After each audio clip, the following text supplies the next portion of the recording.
Bakit sa tuwing nilalamon ng kadiliman ang bawat sulok ng iyong tahanan ay saka mo nararamdaman ang pagbibigat ng iyong kapaligiran?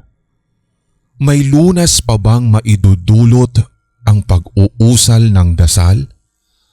May naitataboy ba sa bawat basbas ng kabanalan? O baka may mga bagay sa loob ng iyong bahay na lingid sa iyong kaalaman ay nagsisilbi para sa mga kampon ng kadiliman bilang tawiran o hindi naman kaya'y tahanan.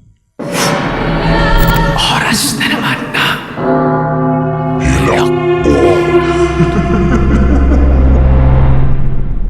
Unang gabi sa aking bagong boarding house ay normal at tahimik talaga. Kaya nga ito ang rason kung bakit pinili ko ang naturang boarding house since ako nga at ilang araw na lamang ay mag-uumpisa na ang aking bagong chapter, ang buhay kolehiyo. Sa katunayan din, Sir Red, natatawa talaga ako sa ilang senders ninyo sa tuwing sinasabi nila na kapag bagong lipat sila, unang araw, unang linggo, unang buwan, normal, tahimik at wala namang nakakatakot. Pero wala sa hinaghap na mararanasan ko rin ang kaparehong karanasan sa kanila. Nakatulog ako ng mahimbing noon pero nagising na lamang ako sa isang mahinang pag-uga ng kama. Noong una, akala ko ay hangin lamang iyon o yung paggalaw ko o baka naman ay guni-guni dahil sa pagod. Ngunit nang sumunod na gabi, dito ay naramdaman ko muli ang pag-uga ng kama at ang pagngit-ngit ng aking hinihigaan. Hindi lamang iyon sapagkat naramdaman ko na may malamig na kamay sa aking bukong-bukong. Isang matalim na kagat ng lamig ang pumanaog hanggang sa kaibuturan ng aking buto. Hindi ako pwedeng magkamali kung kaya't binulong ko sa sarili, multo.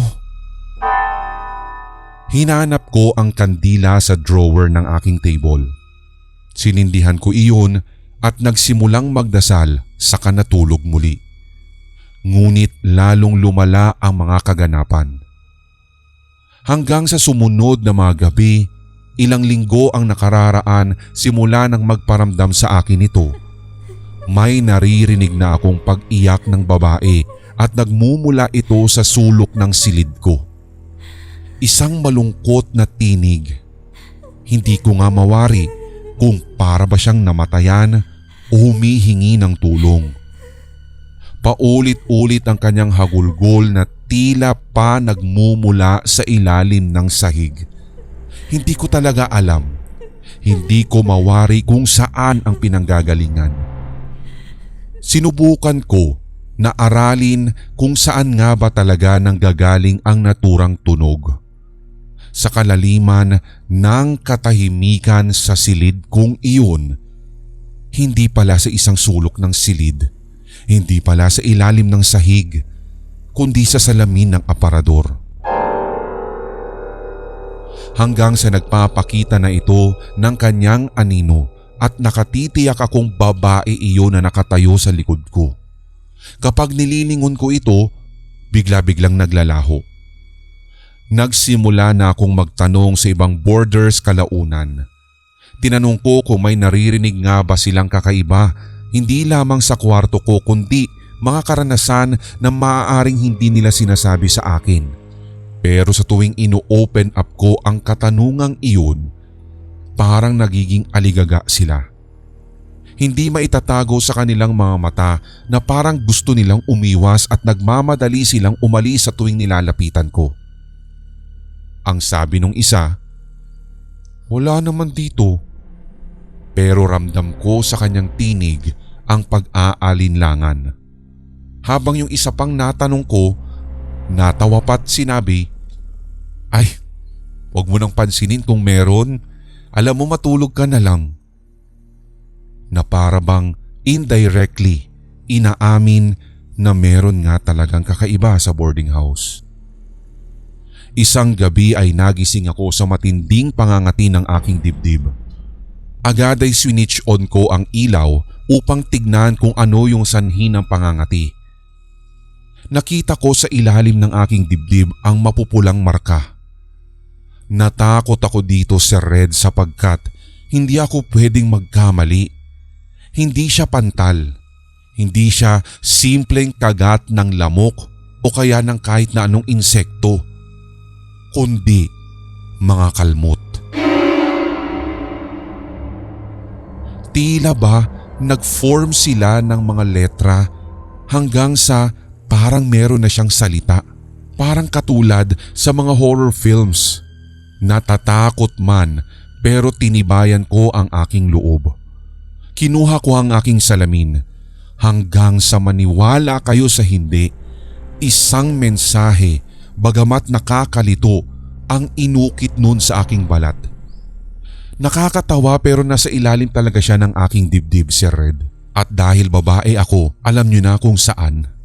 Namutla talaga ako, lalo at nabasa ko ang salitang tulong.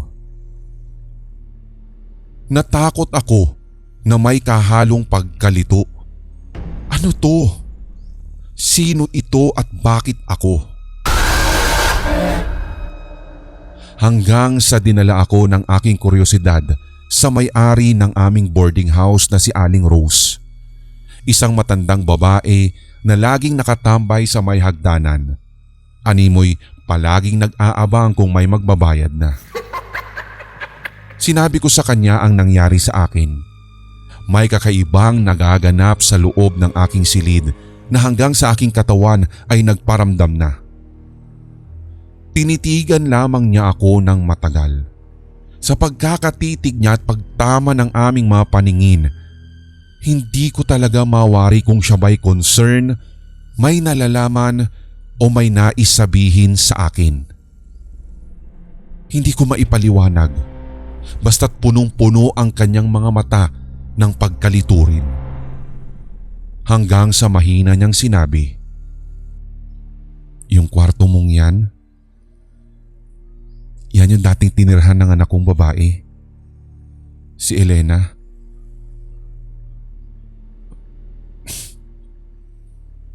Nawala na lang siya. 1 taon na nakalilipas. Hindi na namin siya nakita." Nanghina ang aking tuhod. Paano pong nawala? Hindi ko rin alam. Hindi niyo po alam? Hindi man lang kayo naghanap? Hindi ko nga alam. Basta't isang gabi, pinili niyang diyan matulog. Kinaumaga na hindi ko na siya nakita. Wala na rin nakapagbigay alam sa amin kung nasaan siya. Ipinagbigay alam namin sa otoridad pero maging sila ay walang kasagutan. Hanggang sa dineklarang missing ang aking anak. Kaya ako laging naririto sa hagdan na ito dahil umaasa ako na isang araw ay babalik siya at makikita ko na papasok na lang dito sa bahay. Pero hanggang ngayon ay wala. Nanlumo ako at parang gumuho din ang aking mundo sa narinig. Nakakaawa pala ang naganap. Pero at the same time ay natatakot ako dahil huling natulog ang kanyang anak na si Elena sa mismong kwarto na aking kinatutulugan. Bumalik na lamang ako sa aking kwarto pero pinuno ko ang aking damdamin ng determinasyon. Kung ang espiritu ni Elena ang gumagambala sa akin, ay kailangan kong malaman kung bakit. Ginawa ko ang isang bagay na desperado, Sir Red. Sa gitna ng gabi, nang maramdaman ko ang presensya nito muli, agad-agad ay hindi ako nag-atubili na subukang kausapin ito, lalo sa oras na naramdaman ko ng may malamig na hininga na dumampi sa aking kaliwang tenga. Elena? Bulong ko sa kadiliman na wari may kausap. Narito lang ako ha. Sabihin mo sa akin, iparamdam mo sa akin, ibigay mo sa akin ang mga senyales kung paano kita matutulungan. Biglang lumamig ang buong silid matapos kong sabihin ang mga iyon. Hanggang sa nakita ko ang salamin sa aparador na nag-uumapaw sa itim na usok na parabang nanggagaling sa loob. Mula rito, Sir Red, ay isang imahe ang nagsimula ng lumitaw. Hindi ito ang mukha ng isang babaeng biktima. Ito ay nakakatakot. Nakabaluktot ang buong katawan nito, Sir Red. Ang nakakatakot pa, namumula ang mga mata nito na titig sa akin at alam kong galit ang anyo niya. Sa likuran nito, sa gawing salamin, nakita ko ang refleksyon ng aking hinihigaang kama. Hindi lamang iyon ang ikinatakot ko sapagkat nakita ko rin sa ibabaw ng kama ang katawan ko na mahimbing na natutulog. Doon ko napagtagpi ang lahat. Hindi kaya ang masamang espiritu o kung anumang nilalang ang nagpakita sa loob ng salamin ng aparador ang siyang kumuha sa kaluluwa ni Elena? Ang siyang kumuha sa buong katawan ni Elena. Doon din ay aking napagtanto na hindi kaya't ang mga kalmot na nakita ko sa ilalim ng aking dibdib ay hindi lamang isang mensahe kundi isang babala. Binibigyan niya ako ng ganitong mensahe hindi para humingi ng tulong kundi bigyan ako ng babala na baka maganap sa akin ang parehong bagay na nangyari sa kanya. Sa kung anuman ang pinakadahilan at kung bakit nagaganap ang mga ito ay hindi ko talaga maipaliwanag. Hanggang sa nagising ako ng tuluyan at pagkatingin ko sa aking cellphone, 3:00 na iyon ng madaling araw. 3:00 in punto. Doon, Sir Red, ay nag-decide talaga ako agad-agad na mag-impake. Hinanap at ginising ko talaga ng ganoong oras ang aming landlady na si Aling Rose at sinabi ko na aalis na ako. Pupungas-pungas pa man pero nagtataka siya sa kung bakit ganoon na lamang ang aking sinabi sa kanya. Inamin ko na hindi nawawala si Elena. Hindi ko man mabigyan ng konkreto na konklusyon o kaya ebidensya pero sinabi ko na mayroong gumambala at kumuha sa kanya. Natawa na nga lang si Aling Rose nang sinabi kong kinuha siya ng nilalang na nasa salamin ng aparador. Pero hindi ko na inulit ang pagpapaliwanag. Basta't importante ay nasabi ko sa kanya ang nasaksihan ko at ramdam kong totoo iyon. Agad naman ding pumayag si Aling Rose sa aking desisyon sapagkat wala naman akong pagkakautang sa kanya at maging sa kabayaran ng boarding house. Matapos nun, dumiretso ako sa isang maliit na kapilya na malapit lamang doon at nagdasal ako ng mataimtim. Nagdasal ako na sana'y hindi sumunod sa akin ang nilalang na iyon at ipinagdasal ko na rin si Elena.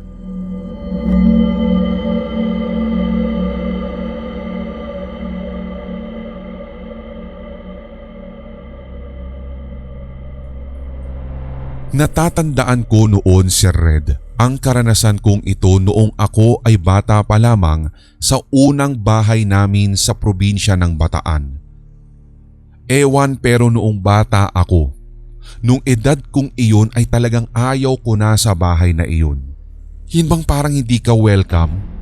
Yun bang parang ang dami-dami niyo sa loob kahit kami lamang talagang 3 ng aking mga magulang? Sa kabila ng mga pakiramdam na ito ay no choice talaga si Red since nakasandal din naman ako sa mga magulang ko at hindi pa naman talaga totally independent at hindi ko pa talaga gusto ring humiwalay sa kanila kung kaya't mahaba-habang panahon pa ang inilagi namin sa naturang bahay hanggang sa nagkolehiyo ako. Sem break iyon nang umuwi ako dito sa Bataan. Halos gabi-gabing inuman and usually Galing sa mga bahay ng aking mga kabarkada nung high school, alas 3 na ako na madaling araw talaga umuuwi. Minsan pa nga'y alas 5 na. Pero nung huling inuman namin, isang gabi, ay parang kakaiba. Hindi ko alam kung nagkakasawaan na ba, pero few bottles pa lamang ang naitutumba namin and then nagsabi na, tama na to, okay na, huwag na tayo magpakalasing. Wika ng isang katropa ko. So umuwi na ako ng bahay since wala naman ding gagawin na sa bahay ng mga katropa ko. Alas 10 pasado iyon. Dumiretso na ako sa aking kwarto na matatagpuan sa semi-basement ng bahay namin sa Bataan. Matapos maghilamos ay nagbihis na ako ng pantulog at itinumba ko na ang aking sarili sa malambot kong kama doon. Hindi ko alam kung ilang oras na ba ako nakatulog pero malinaw sa alaala ko na naalimpungatan ako. Paggising na paggising ko pa lamang, kitang-kita ko na parang merong glowing red light at namataan ko siya sa bandang entrance ng aking kwarto. Wala pong pinto ang aking kwarto at tanging kurtina lamang po ang harang nun.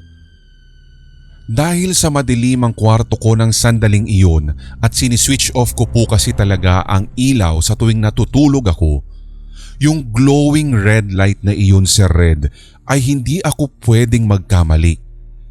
Nasa likuran siya ng aking kurtina sa pinto. Hanggang sa nakikita ko na ng unti-unti since nakaka-adapt na ng paunti-unti ang aking paningin sa kadiliman na merong figura ang naturang dalawang glowing red light na iyon sa likod ng kurtina.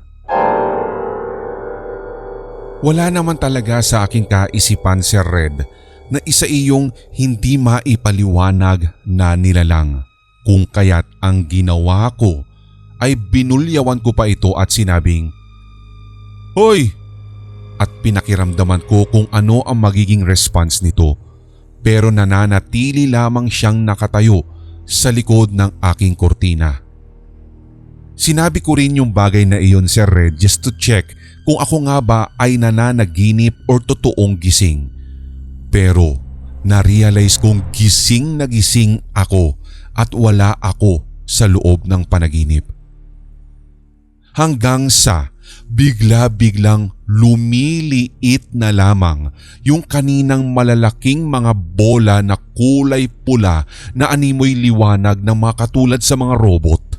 Hanggang sa tuluyan na itong nawala at doon na ako nagkaroon ng pagkakataon na tumalon mula sa aking higaan upang buksan ang ilaw. Pagkasabog ng liwanag sa buong kwarto ay doon ko kinuha ang pagkakataon na hawiin ang kurtina ko upang matiyak kung may tao nga lang ba doon o nagkataon na merong liwanag na nanggagaling sa labas. Pero wala. Pagkatapos nito, Sir Red, ay agad-agad akong bumalik sa aking higaan at nagtalukbong na ng kumot at hinayaan ko na lamang na nakaswitch on ang ilaw, baka kasi mamaya ay babalikan ako nun at baka kung ano pa ang gawin sa akin. Dito na nag-sink in sa akin na ako ay minulto.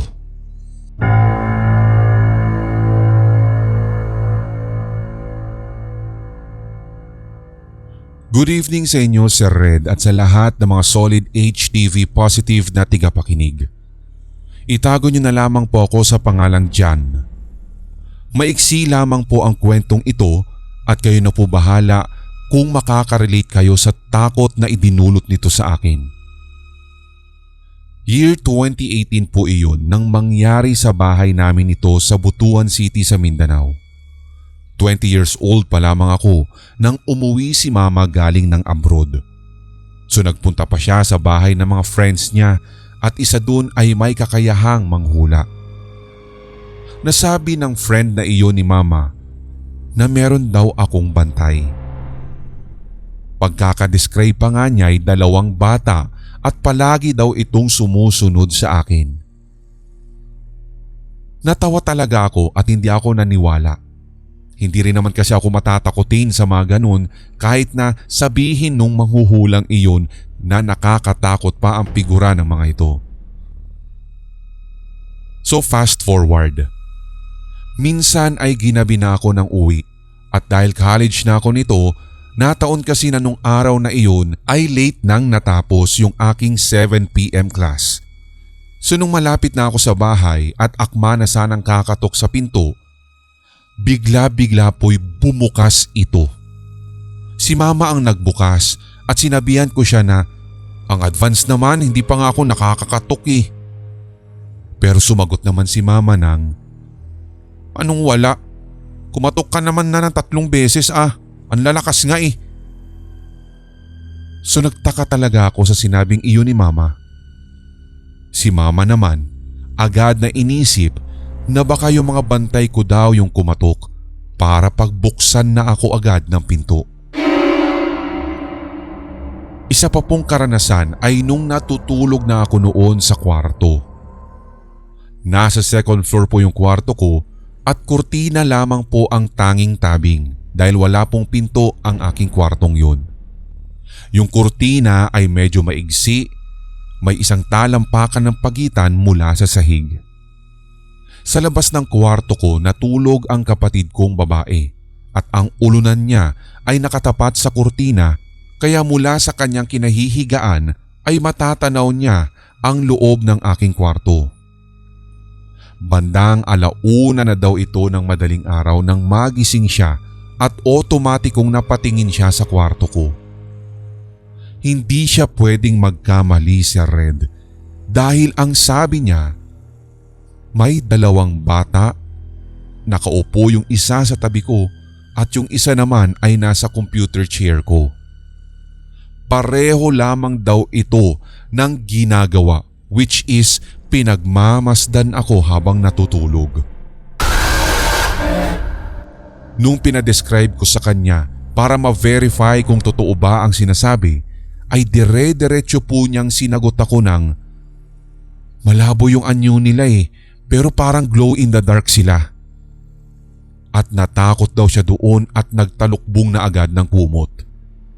Kwento niya ito kina ate at maging sila ay natakot din. Pero ako, hindi pa rin ako talagang naniniwala kasi kahit minsan ay hindi naman sila nagpakita sa akin. Pero here's my take. Ramdam ko na kahit mag-isa ako ay para akong laging may kasama.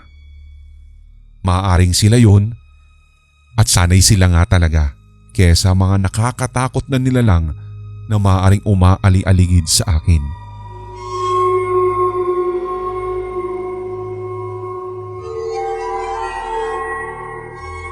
Natatandaan ko rin ang karanasan kong ito noon. Tunay ngang nakakatakot si Red sa tuwing kumakagat ang dilim. Pero mas nakakatakot pala ang mga bagay na hindi mo nakikita. Simula nang lumipat ako sa lumang apartment na ito, ramdam at alam kong may mali. Pero hindi ito sa itsura ng lugar. Oo, medyo luma nga, mura ang upa pero malinis. Yung mali na sinasabi ko ay yung nararamdaman ko dahil sa tuwing ako ay nag-iisa sa apartment ay parang laging may nakatingin sa akin. Lalo na sa tuwing gumagabi at habang nakaupo sa harap ng aking computer at lalong-lalo na sa tuwing sina-shutdown ko na ito. Yun bang parang may figura na agad-agad ay magre-reflect sa monitor ng aking computer. Nasa 2nd palapag ang aking kwarto. Sa tabi ng aking kama ay may isang malaking bintana na may makapal at kulay kayumangging kurtina. Actually ay binili ko iyon sa murang halaga at nasaktuhan ko pa nga na nakasale iyon sa Shopee noon. So agad ay kinabit ko siya dahil pangtakip sa liwanag na pumapasok sa aking kwarto. Lalo kasi kapag tanghali na, mainit at maliwanag ng sobra. Ganon din kapag gumagabi sa tuwing bilog at napakaliwanag ng buwan. Hindi nagtagal. Nagsisimula na akong magduda. Sa unang linggo, narinig ko ang isang ingay. Isang mahinang kaluskos at ang tunog niya, Sir Red, ay parang pinagkakaskas ang tela. Pinakiramdaman ko ito ng sobra hanggang sa napagtanto ko na ang ingay ay nanggagaling sa likod ng kurtina. Ginigising ako nito sa tuwing humahating gabi na. Oo, may hangin, pero ang lubos na ipinagtataka ko ay sarado ang bintana. Hanggang sa sumunod na gabi, may naririnig na akong boses. Isang bulong iyon. Kalmado mang maituturing, pero yung sinasabi niya ay napakalabo. Ang hirap maintindihan. Isa ang tiyak. Ang bulong na iyon ay galing sa likod ng makapal na tela.